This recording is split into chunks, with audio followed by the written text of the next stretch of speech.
Alam nyo, madali naman tumulong sa ibang tao eh. Basta meron kang pantulong, at lalo na kapag kakaawa-awa yung taong tutulungan mo, madaling tumulong. Lalo na ngayon, sa panahon ng content creation, maraming gumagawa ng content sa pagtulong sa kapwa. No? Magandang publicity rin yan. Pero, sapat na ba ang tumulong ka lang sa kapwa mo? Ang sabi ng Ebanghelyo, hindi. Kung tutulong ka sa kapwa mo, dapat makita mo yung kabutihan dun sa kapwang tinutulungan mo. Dapat makita mo na kaya ka tumutulong kasi pinapahalagahan mo siya bilang tao. Kasi marami sa atin ganun eh.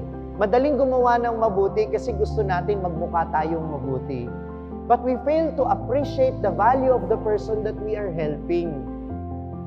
Kaya nga, madali para sa ating ituring na kapwa yung mga taong nangangailangan. Pero sila lang ba ang nais ni Jesus na ituring nating kapwa? Hindi.